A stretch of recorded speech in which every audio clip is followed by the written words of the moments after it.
Hey, church, let's talk about celebrity culture in the church. This past week, we were in Acts chapter 3, and we talked about Peter and John healing this crippled man, and they quickly deflect praise to God, right? As soon as they want to get praised and celebrated because they healed a man, Peter goes, no, it was Jesus. Jesus did it. And so this is a big topic on my heart because celebrity culture is talked about more and more as we feel like it's almost every other week we hear about another hero of the faith, another minister of the word falling or failing morally. We oftentimes point to the celebrity. Maybe their influence and power grew so big that they felt like they could get away with anything. Maybe with more influence, they become more isolated and therefore they have less accountability.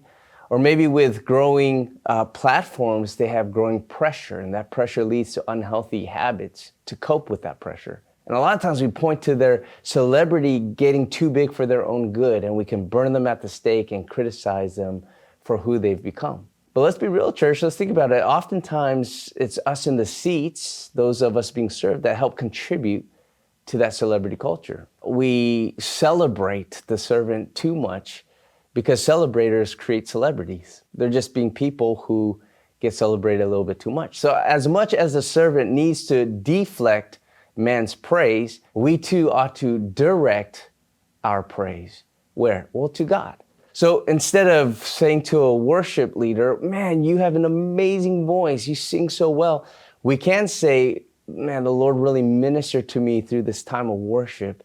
Thank you for leading me to worship God. Or instead of saying to a preacher, man, you have an amazing gift, you're such an anointed speaker, we can say, God really spoke to me through the word.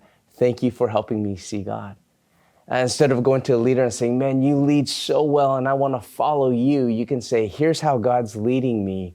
Thank you for showing me our shepherd. So we could be very just aware of our words. And so let's give glory where glory is due. As servants, let's deflect praise to God, and let's direct praise to God when we are on the receiving end.